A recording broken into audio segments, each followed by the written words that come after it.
and welcome to Harvesting Our Wellbeing as Educators. My name is Hugh Fitzmaurice, and Maura is with me here, Maura O'Higgins, and we are delighted today to have our special guest on with us today, who is Sharon Carty. Hello, Sharon. Hello, how are you? Thanks for having me. Great to have you with us. So our theme for today is really looking at wellness and creativity. And we're delighted to have Sharon to talk to us about this today. And I'm just going to introduce Sharon. So Sharon is a leading mezzo-soprano and graduate of the Royal Irish Academy in Dublin. She is an opera and concert soloist, and she is an arts educator and consultant with Creative Schools Ireland. And she has also worked as a secondary school teacher, teaching PE, English and music. So she's very experienced with creativity, the arts and classrooms. So we're delighted to have Sharon with us today. So I'm going to hand you over to Maura next. Thanks. Thank you, Hugh, and it is a real pleasure and privilege to have you with us, Sharon. Can I ask you to read John O'Donoghue's poem for us? Sure, be delighted. This is Blessing from Anam Cara by John O'Donoghue. May the light of your soul guide you. May the light of your soul bless the work you do with the secret love and warmth of your heart. May you see in what you do the beauty of your own soul. May the sacredness of your work bring healing, light, and renewal to those who work with you and to those who see and receive your work. May your work never weary you. May it release within you well springs of refreshment, inspiration, and excitement. May you be present in what you do. May you never become lost in the bland absences. May the day never burden you. May dawn find you awake and alert, approaching your new day with dreams, possibilities, and promises. May evening find you gracious and fulfilled. May you go into the night blessed, sheltered, and protected. May your soul calm, console, and renew you.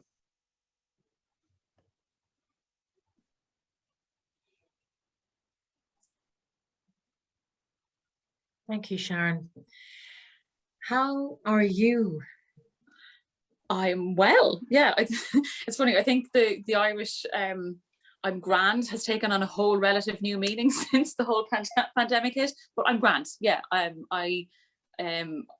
really grateful to have been really busy this last year. I mean, obviously May and April last year were a complete disaster for everyone that was scrambling to get stuff out there, or to deal with the world falling down.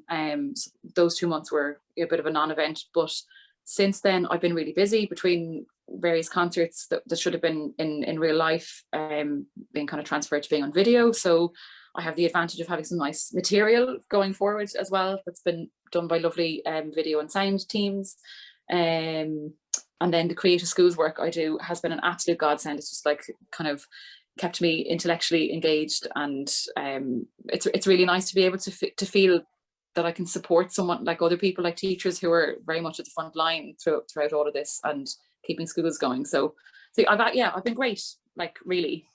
So great. And can you maybe can you explain what Creative Schools is? Sure. Yeah. Creative Schools is an initiative that is a partnership between Creative Ireland, the Department of Education, secondary and primary schools, and the Arts Council. It's administered through the Arts Council. There is a deadline coming up at the beginning of next month for applications for it. And I cannot recommend highly enough for if you're a secondary or primary school teacher who would like to engage with creativity, go to the Arts Council website and look up Creative Schools. All the information is there. It's a partnership between schools and a so-called creative associate. So I'm a creative associate. We have 50 odd artists of all different disciplines. We have dancers, opera singers. I think there's an architect in there, visual artists, all sorts of disciplines, who have various different skills and that's actually one of the things I love about it. It's a very tailored, not one size fits all approach. And how it works is, if a school is accepted into the scheme, there is funding of, it's been 2,000 per year for over 2 years, so €4,000 in total. There was, I think, some extra funding given because of the pandemic, but generally it's 2,000 per year over a 2-year period. And that money is to basically spend as you wish with your creative, so with the support of your creative associate.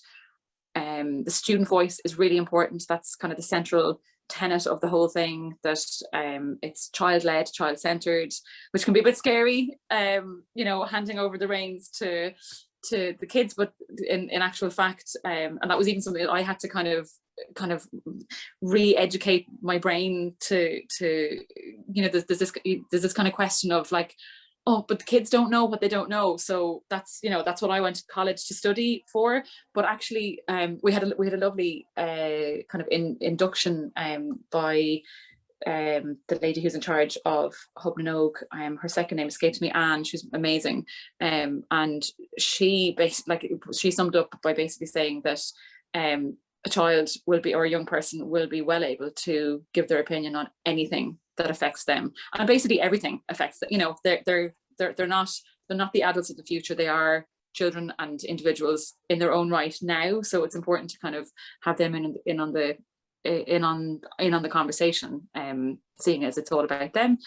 And there's a process of gathering information, which is called the understand process, whereby the staff and students work with the creative associate to assess what levels of what's going on that's creative, what areas there are for development. And then once that's kind of ascertained and everyone is kind of, you've kind of mined the data as such for useful insights, then you move forward into the planning phase in usually the beginning of year 2, where you sit down and do a school plan. And throughout these 2 phases, then you can engage in activities that are creative. And the amazing thing is that it's literally tailored to each school. You can have something that supports just one child. So maybe someone has a big interest, as was the case in one of my schools. There was 2 kids who were big into costume design, so we kind of got just the 2 of them to go and shadow a costume designer with Irish National Opera, because I represent Irish National Opera on the scheme. That's my involvement in it. Or it can be like a school-wide thing where everyone in the school is involved in painting a mural on the school or writing a school song. It's a little bit difficult to pin down, actually, in that respect, because it's not a one-size-fits-all. And the school, what the school put into it is what the school get back. So it's this kind of this alchemy then of the creative associate that you're given, and they kind of try and pair the creative associate with the school that will work well with the skills that person has. And it's just the most amazing scheme. Highly recommend it. I'm fascinated because you're passionate about it. It's something you've been doing for a couple of years. You're bringing your own talents to it. You were a teacher for a number of years, and you chose the road of opera. You chose it even when you had the opportunity to have a permanent job, state funded, for the rest of your life, and the courage that took. What is it that gives you that courage to be an educator in this holistic, creative, entrepreneurial way? What is it that gave you that courage?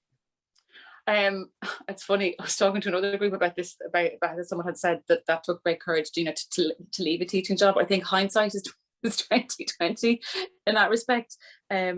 Like my poor mother nearly had a heart attack when I decided that I was kind of, she's just retired from an amazing career as a home ec teacher.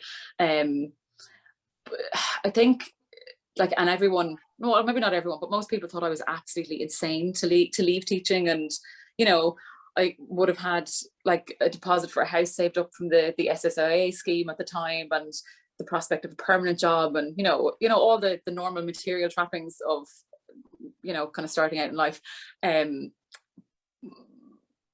But so while it seemed maybe daft at the time then, but looking back, when it all worked out, it can be viewed as courageous. So it's funny how the passage of time changes the lens a little bit.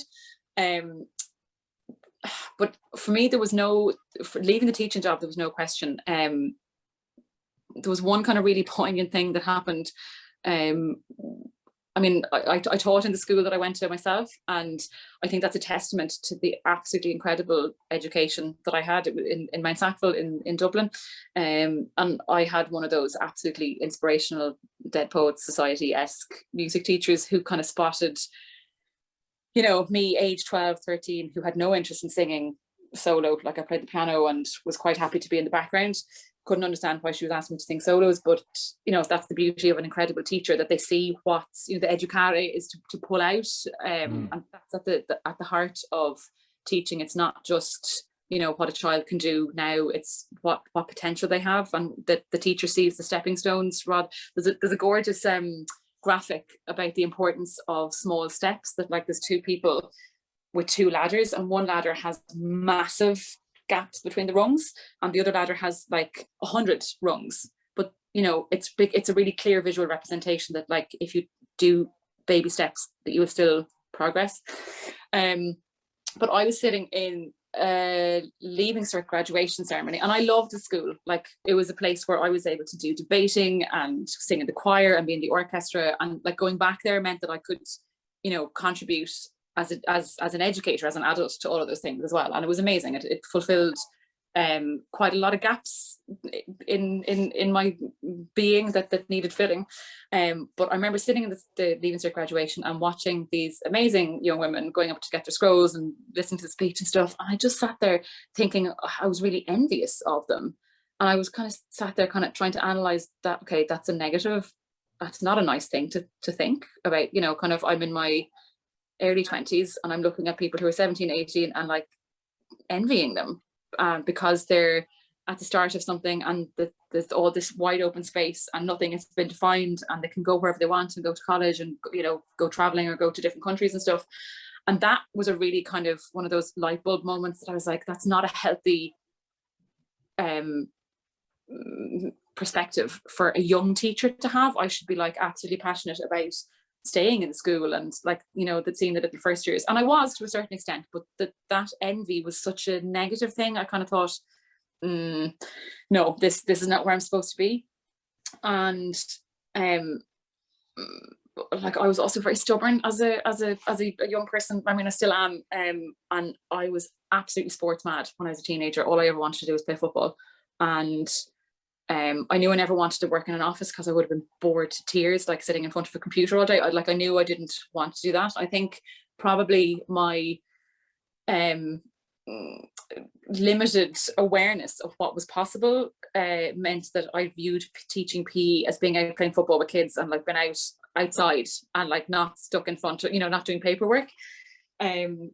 So yeah, and I think there was also a little bit of the prestige of like getting into UL at the time. Like, you needed top points and stuff, and I was like, yeah, I can get the top points. I'm going to study really hard, and there was a little bit of that as well. I think that I kind of very blinkered vision of what I wanted to do, but because then I took for granted the education that I had in school. Like, we sang 3-part girls versions of Flora's Requiem, Handel's Messiah. By the time I'd left school, I had done all of the solos in both of those works, as well as the Vivaldi Gloria. And, you know, I sang opera arias for my junior cert, not realizing what a big deal that was. I had this absolutely, like, Mrs. Lane, she's just one of those incredible inspirational people. But then when I went to college and did the PE degree, there was that little kind of niggly, this isn't quite right. And I don't know if there's a speech that I think it's Steven Spielberg gave to a graduating class in the States, some kind of thing. I'm sure you can find it on YouTube. And he talked about the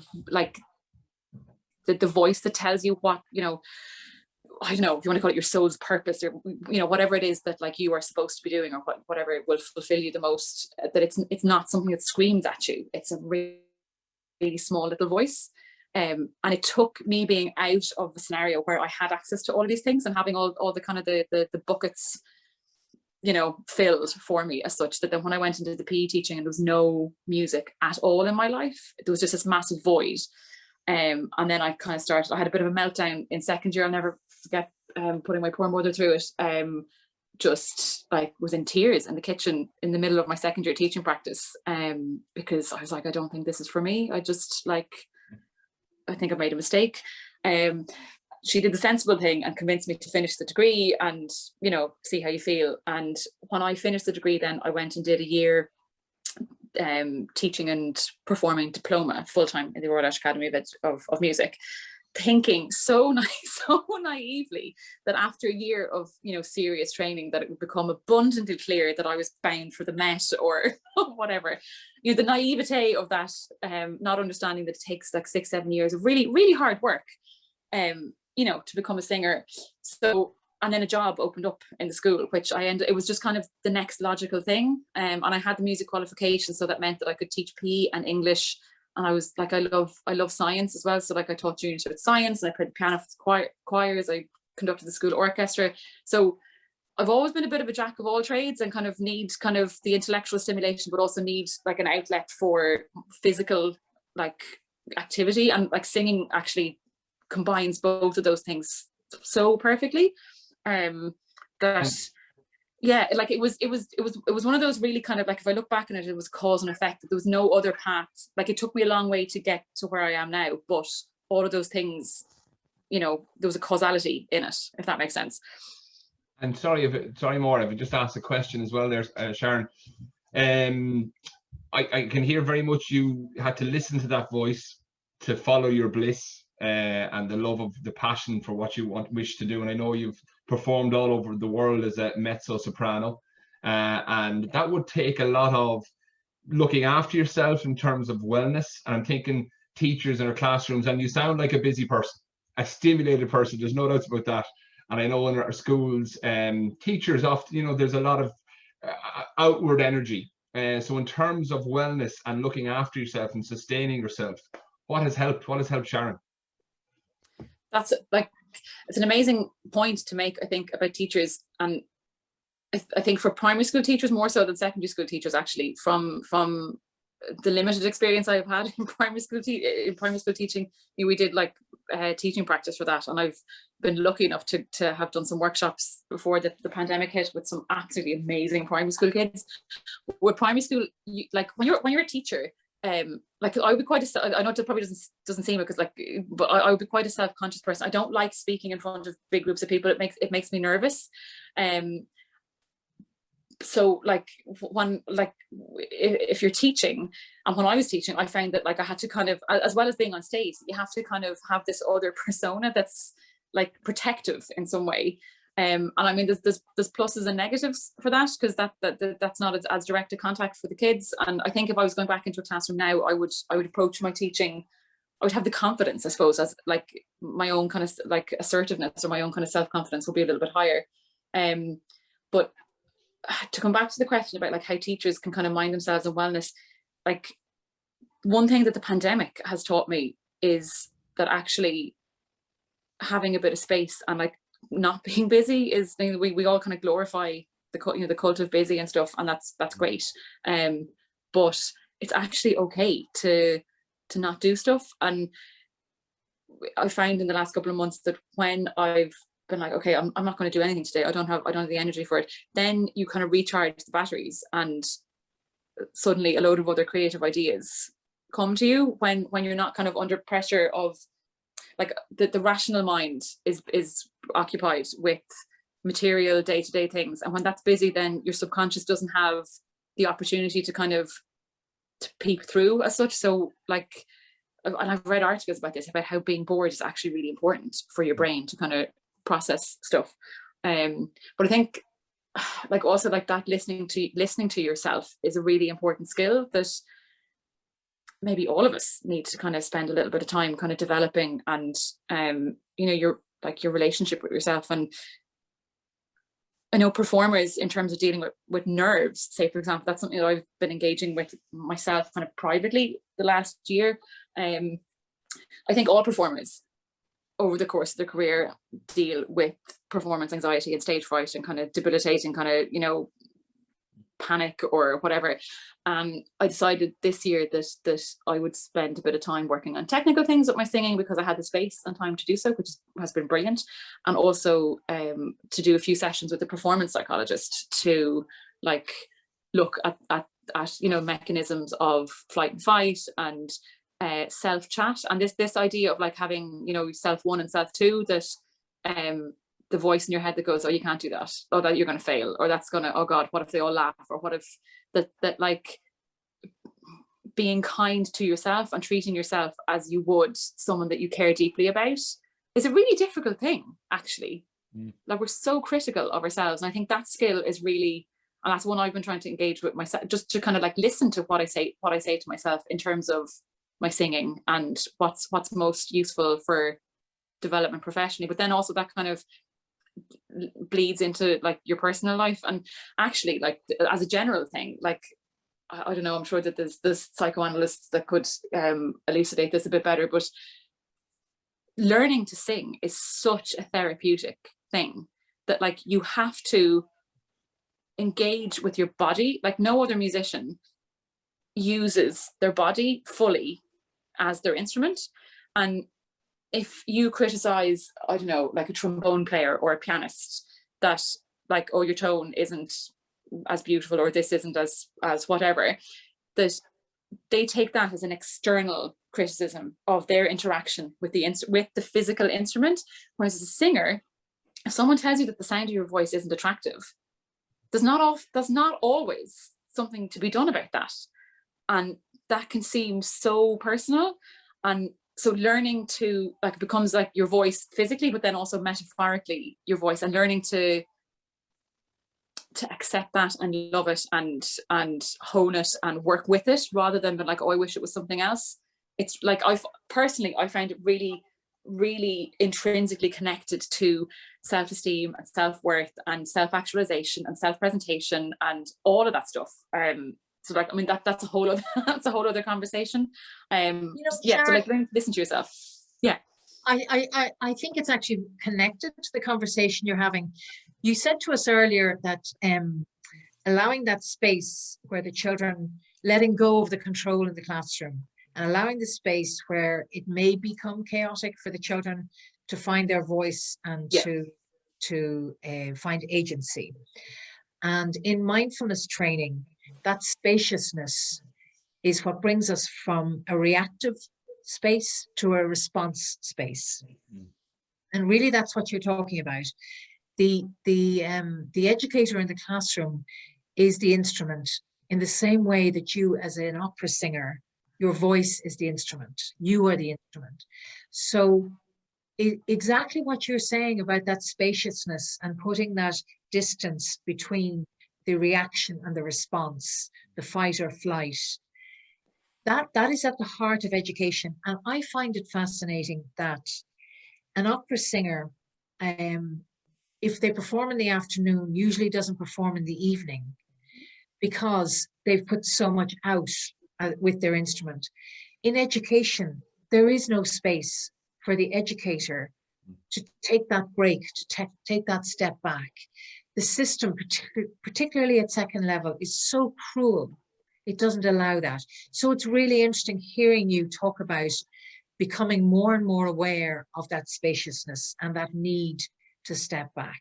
And I think in terms of well-being, that's what you're doing. Yeah, like that's really interesting that you say that. Like, I have a cousin who is a teacher in Sweden, and they get paid for their prep hours. They have nearly as many hours to prep as they do. And this is the thing that really, really gets my goat about teachers, and any of the negative stuff that's in the media, particularly at the moment, about teachers, is I want to scream at the iPad or the TV, or, you know, whatever gizmo I'm listening to at the time, that unless you have actually poured your heart and soul into helping a child, whether it's with maths or whether it's on, you know, kind of someone who's never going to play football for Ireland, but still, like, you know, kind of scoring a penalty is a massive win for them. It doesn't matter that, like, the amount of work that good teachers put in behind the scenes and researching, oh, I know that this, you know, like, Michael will like really benefit from this, I'm going to like take him for a few minutes after class. All of that stuff is unseen and it's not paid for. And teachers, like, they don't expect the any sort of reimbursement for it, because it's part and part. Like, I firmly believe being a teacher is a vocation, and I think that my reaction in that graduation ceremony was just a little kind of a, little red flag, going, yeah, like, you were good at this and you like it, but it's not your full, what you should be fully dedicating your time to. To come back to the thing about the space, and that's one of the other kind of things that Di, our absolutely brilliant kind of head of the Creative Schools project, talks about, is having the courage to have that space where you don't know what's going to happen. Because, like, how boring is it if you know exactly what, like, you wouldn't read a book, you wouldn't sit through a film if you knew what was going to happen. Like, okay, it sounds a bit contradictory from an opera singer, because most people know the plot of an opera or see it multiple times, so you do know what's happening. So just put that as the exception to the rule. But, like, you go to college, you learn how to lesson plan, you learn your pedagogy, you go, okay, we're going to warm up exercise, we're going to spend exactly 10 minutes on this activity, because if we spend more than 10 minutes on this activity, then it'll bleed into the activity time for this, and then it's all a mess. And yes, there is a rationale for a framework, absolutely. You like, even being creative requires a framework, because you need to know what the parameters are in order to make something, and for it to become concrete from being abstract. But I would be a big advocate for building in space, and having the courage to build in space, to be like, okay, kids, what do you think we should do next? And then if the response is, I don't know, I don't care, like, then you've learned something, that, okay, they're either apathetic, or they don't know how, they don't have the skill to to kind of the critical thinking skills to analyze their environment, and what they would like to do, or what they want to engage with. So then you need to go back to the drawing board and go, okay, so maybe we do an activity where we do a little bit of critical thinking, or a little bit of dialogue, or like, maybe we need to change the material, like, that this is, like, absolutely not relevant to them, so unless we absolutely have to do it, maybe change, and then it becomes this kind of, like, symbiosis of the actual group of kids you have in front, or group of, it could be an adult, any learners in front of you, plus the educator as facilitator and kind of guide, rather than someone. And I found it, I was saying this to you guys before, I found it really difficult to get away from the mentality of, and I'm really grateful to Creative Schools for changing this mentality of, yeah, but they're kids, they don't know what they don't know. So like, that's why I did my degree in physical education and English literature. So I have to teach them about Shakespeare, when actually, no, you have to teach them about being a human being, and what it is to fall in love, and what it is to, like, why society, led to their. So I just watched the National Theatre Romeo and Juliet film, which is, I'm obsessed with. It's just incredible, highly recommend. But you're doing that through the medium of Shakespeare. So they're not kind of bogged down, so that they can relate to it. I read Sharon, can I ask as well? Sorry, and it's related to what Maura asked a few minutes ago about space and stuff like that. Just one of the, as an educator, it's my own experience. I've experienced that, like, as a performer, you're talking about judgment, right, and self-criticism and self-esteem. And as teachers, and as I can just talk about myself here, I felt at times I'm not good enough. I felt at times judged. I felt at times that, and the voice of criticism, comparisons with others has stepped in, and I found it then sometimes maybe more challenging in the classroom to perform as a result, and I have to be careful of that voice. So I'm just taking in your role as an elite performer and as an educator. What has helped create that space, from that judgment and comparisons and stuff like that? What has helped create that spaciousness that Maura talked about there, to step back from that, to go back into wellness, to go back into, yes, I'm good enough, what has helped you? Yeah, that's a really good question. I remember one of the other things I got really frustrated about in teaching was, the idea of mixed ability teaching, and, like, purely by virtue of the fact is you having different individual, like, intellects, souls, like, what, different individuals in front of you means that you're a mixed ability. There's, like, this idea of, like, categorizing, like, streaming, and there is I know there's a relevance for it in terms of, you know, ability and where you pitch the material, but like I find that really problematic, and I experienced unbelievable guilt because I knew full well, and I feel I understood full well that I could not be to every child in front of me what they all needed me to be at that time. And it's that thing of like making a decision automatically excludes an infinite number of other decisions, and that's just, you know, that's life. And I actually took a really long time to come to terms with that like, you know, you can't take another path, like you can't go back and kind of see what would have happened. And actually there's a book I read recently by Ant Middleton. He's one of these kind of macho SAS guys, because I got a bit kind of obsessed with the physiology then of fear and panic and this response. He wrote a book called The Fear Bubble, and he talked about how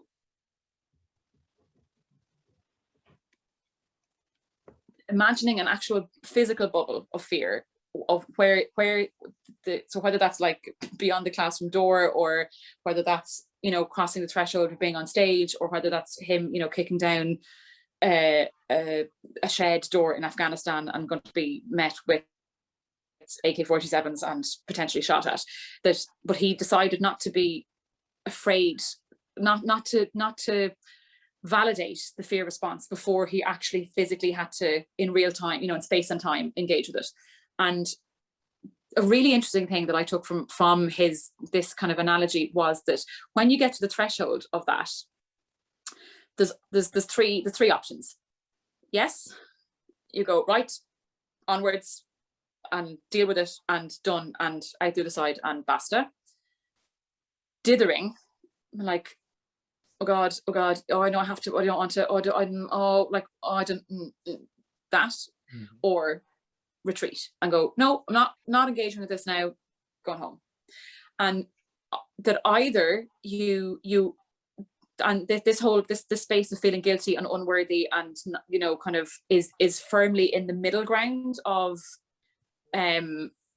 maybe, which is debilitating for a human being, that it wastes energy, it's not constructive. And in the book he talks about like climbing Everest and how like that actually nearly got people killed when they were up on the summit. That like you do your preparation, you accept that, like for me, that the way I dealt with it, and I think the way I would deal with this sort of thing going forward, is I prepare and I sit down and I give myself the space to think of how I could,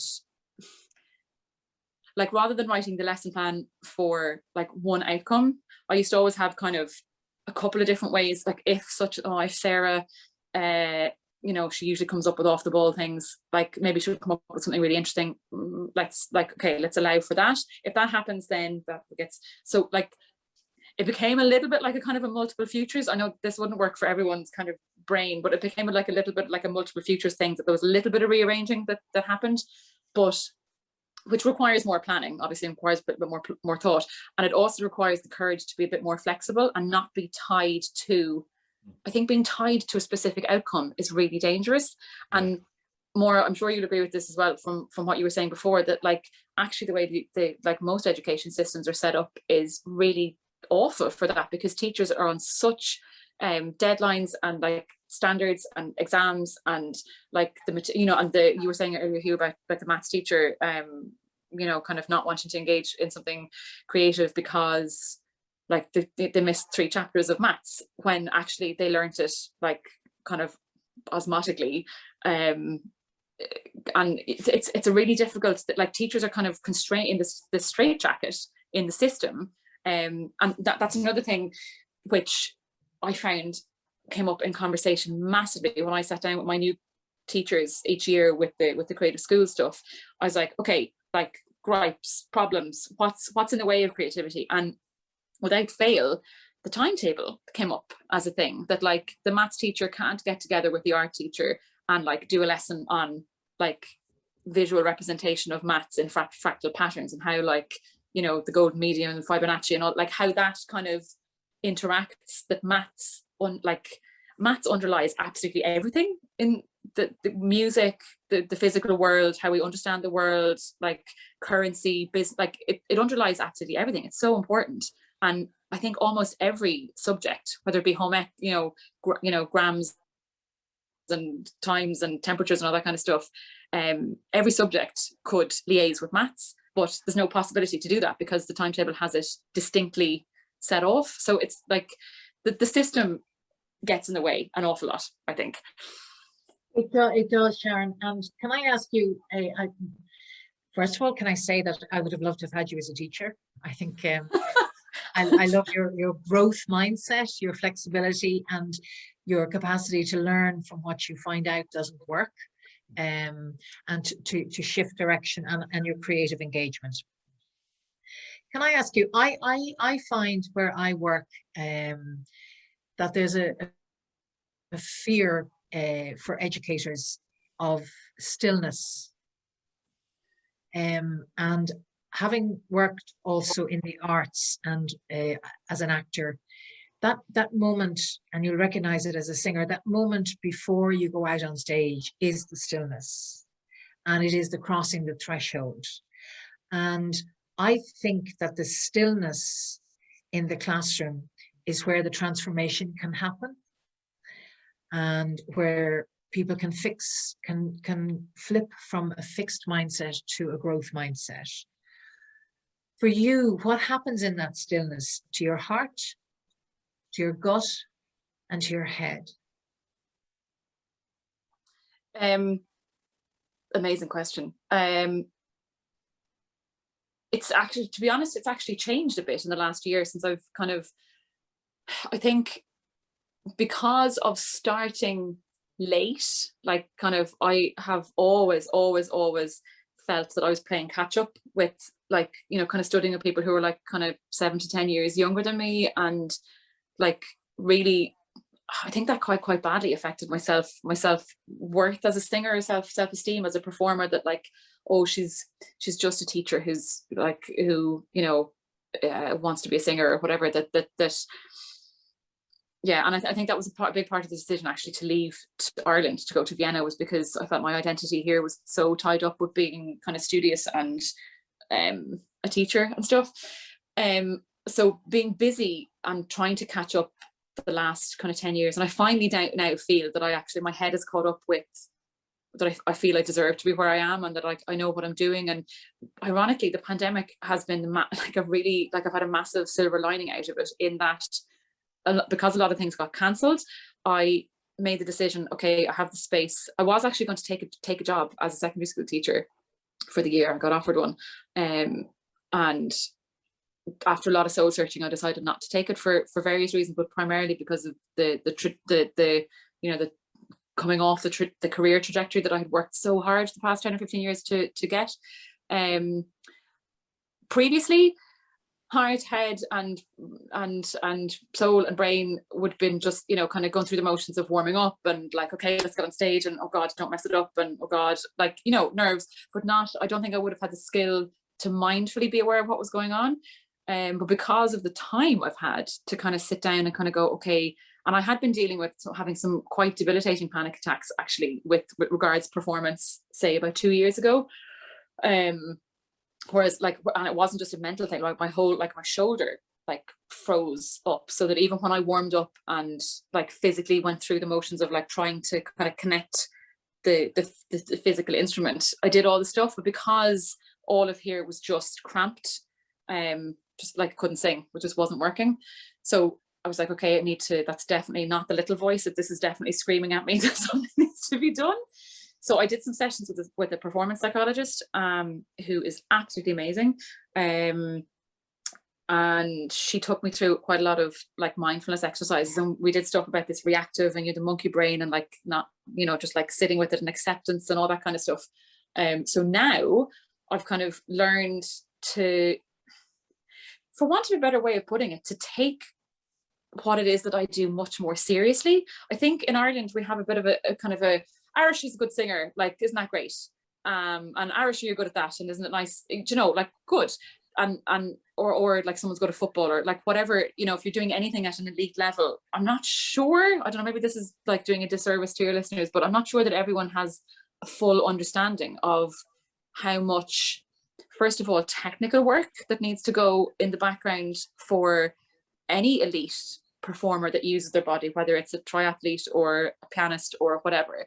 But that's just one, that's just the kind of the, you know, ding, ding, ding, round one, that you have to have the technical ability and the technical practice and the technical hours put in, so that then you can, that's a given. Like, practice doesn't make perfect. Perfect practice makes perfect, and that you don't practice until you can play it. You practice until you can't play it wrong. And the difference between those two things is an ocean. Like, practicing until you can do it is what most people, I think happens, but actually it's actually quite boring when you get to past the, oh, I can do that, great. Then there's a whole other 40% of repetition that it's so ingrained in your body that when you go on stage, then that actually helps you, to come back to your question about like kind of preparation and stuff, that helps to alleviate the nerves and the guilty conscience, because it's so automatic that your body knows what to do. And when you kind of go into this kind of primal state of like, oh, what's going on, that if you can relax yourself enough, you know, turn off your thinking brain, like that's a big thing, because I would be a massive overthinker, and like my brain works very scientifically and very rationally for someone who's artistic. That it's like, and I've had this conversation with other singers as well, that like you have to do enough work that you can switch off the thinking brain when you go on stage, and you can inhabit the character and connect to, like, I always have this this kind of image in my head that there's some, I don't know, Star Trek like beam that kind of connects you, and when you get into when you lock into that, then it's there, and you're carried by something beyond yourself that we all have, and it's just managing to tap into that's the drug that is like music for me. There's something else I was going to say with that was that there's an amazing British mezzo soprano, Janet Baker, who would be like one of my absolute idols. She's unbelievably incredible. She talks about that polishing the glass, that is the lens through which you disseminate, to want to use an academic word, the material to the audience. And like, I love thinking about it as a prism, a little bit more egotistically maybe, that it's a prism, and that you have to keep that it's a clear piece of glass, but that your prism is unique, and that when this white light of the higher art form or whatever it is that you're doing passes through your prism from wherever it comes from, that then the pattern of light and rainbow or whatever it is unique to you, and that it's your job to mind that tool through which this like amazing art form passes through, and that it's our job to keep the instrument like in good working nick. So preparation is the big thing. So having done the preparation, then also have learned this kind of pre-performance thing of going somewhere quiet for 10 minutes. And Vorneen Ryan, who's the performance psychologist I worked with, kind of talked me through this, that you, and I'm like, this I'm sure other performers who might be listening to this been going, duh, like that's 101. But I had so many gaps in my kind of performer education because of starting late and kind of trying to just snatch information where I could. Maybe I missed this one, but to literally just go somewhere. And the power of visualization is so powerful, because your brain doesn't distinguish between something that's actually happening and something that you imagine to be happening, which I think is probably the most mind-blowing tool to know that you can think something and have your body react. So like if you think the worst thing is going to happen, like you equally then can also think that the best thing is going to happen, that we have control over that, which like I don't think enough people realize and have I don't know if it's courage, but have the kind of the skill or whatever it is. I don't know what that block is. I don't know if either of you have a kind of a thought on that, to just change the narrative and then visualize the performance going well, and then just surrendering to the work that you've done, surrendering to your colleagues. Like it's a bit like kind of stepping off the edge of a cliff, but knowing that you've got a parachute or whatever, and then just enjoying it. and that's really scary. So, you know, you have to be kind of fit and rested and confident that you've done the prep and stuff. But I don't know, what do you guys think about the gap between kind of, you know, negative, what's the word, like between catastrophizing then and actually turning that on its head? Yeah, well, it's wonderful insight into performance, elite performance, what you're saying there, and that idea of surrendering. I think my own experience is, and like I have to work at it, like what you're saying, I have to work at creating a positive mindset, and even going into the classroom, I'm very aware of how am I going into the classroom, more than how am I going on the stage, you know, where am I at? So how I am mentally, physically, you know, and in myself going into the classroom makes a huge difference to the people in front of me. And to an extent, I can relate to that surrendering. I can, like, often some of the best classes are where I wasn't absolutely sure where I was going to go, and where but I'm you know, I know what I'm doing, but it's giving over to it's facilitating as an educator, facilitating the learning of the kids in front of me, and listening to them, and I suppose being in the space to listen to them. And if I'm blocked up here and not in good space, I can't do that.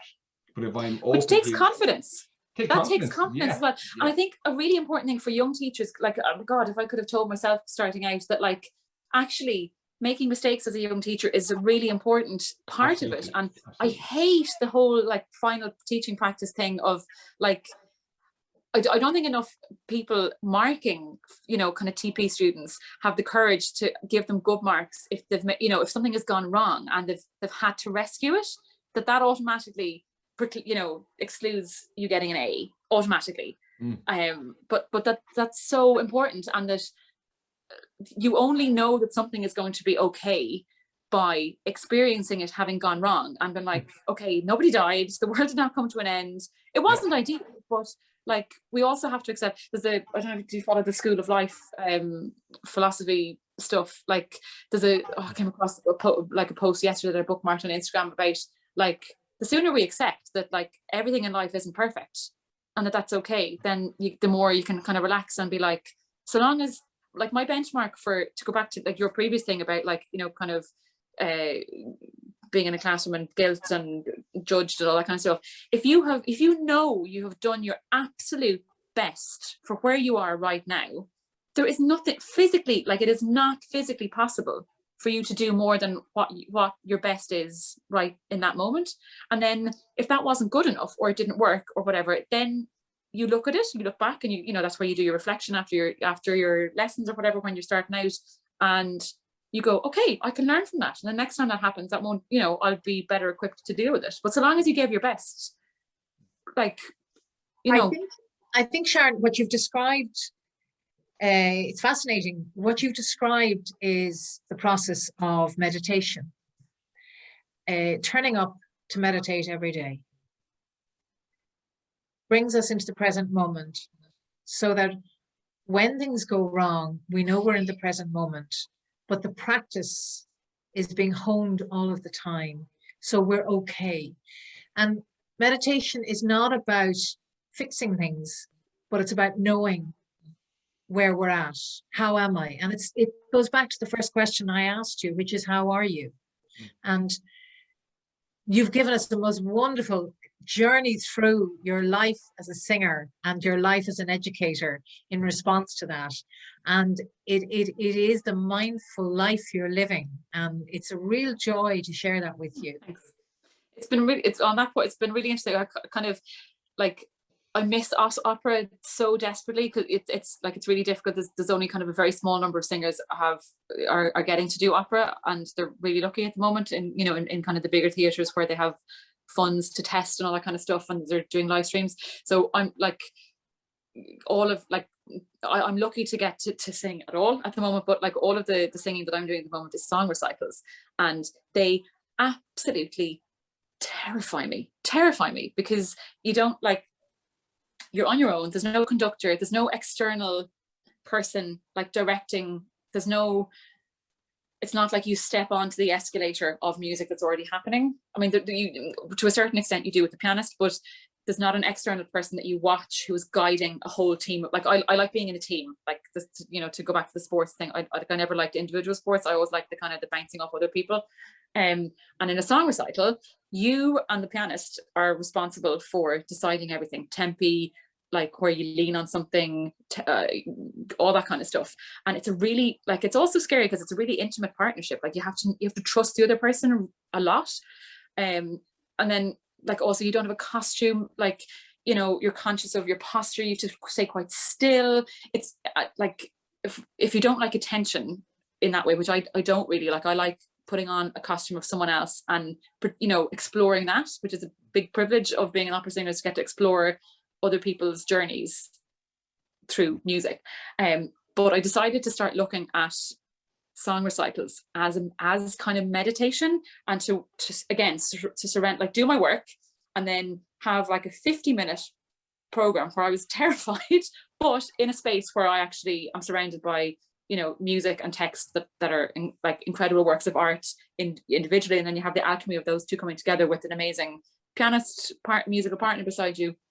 That, like, I decided to start using them as practice in this kind of meditation of stop being nervous. There's nothing you can do about it. Like, it's if you're nervous or not nervous, the outcome, you know, the concert is going to pass and you're going to sing the stuff, and you know that's it. So try and relax and surrender, and it's been really useful in terms of dealing with the whole, you know, monkey brain and, oh, you know, it's going to go wrong, or, you know, your shoes are uncomfortable, or stand up straight, or, you know, all this stuff that we all just kind of chat to ourselves. So it's kind of meta meditation nearly. Yeah, it's wonderful. Yeah. And being in the present moment. And I really like your image of the prism, because what meditation does is it brings us into our own present moment, but it also makes us aware that we're connected.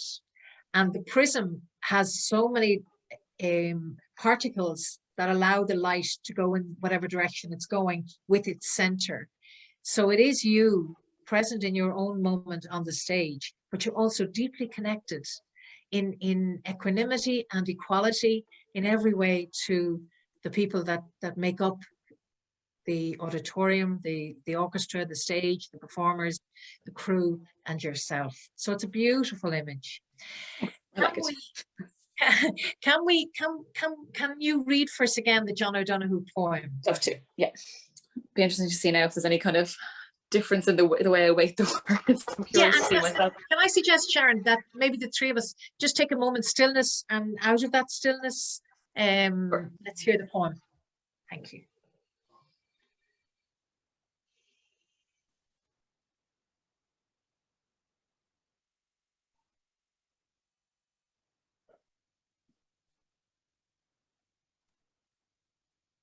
May the light of your soul guide you. May the light of your soul bless the work you do with the secret love and warmth of your heart. May you see in what you do the beauty of your own soul. May the sacredness of your work bring healing, light, and renewal to those who work with you, and to those who see and receive your work. May your work never weary you. May it release within you well springs of refreshment, inspiration, and excitement. May you be present in what you do. May you never become lost in the bland absences. May the day never burden you. May dawn find you awake and alert, approaching your new day with dreams, possibilities, and promises. May evening find you gracious and fulfilled. May you go into the night blessed, sheltered, and protected. May your soul calm, console, and renew you.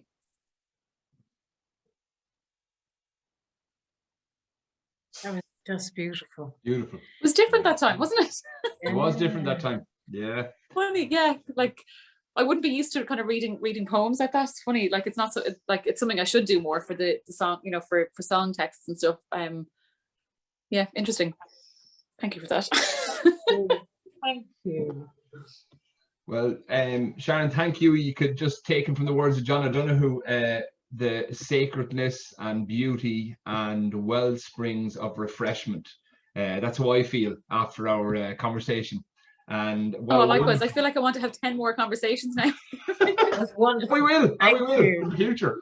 We We'll keep, will. but what a wonderful, a rich conversation today to listen to you, just to get an insight into an elite performer who has been around the world as a mezzo soprano, which is wonderful, and then linking that as an educator in the classroom, and your honesty and your vulnerability, and the power of that. It's just beautiful to listen to, and you know, I got an awful lot out of it, and I hope everyone else does as well. And thank you so much, Sharon, for giving your time. Thank you. Pleasure. Thank you. Thanks so much for having me. It's so nice to see you both. Yeah. Thank you, and thanks everyone for listening. Thank you. Take care. Thank you. Bye.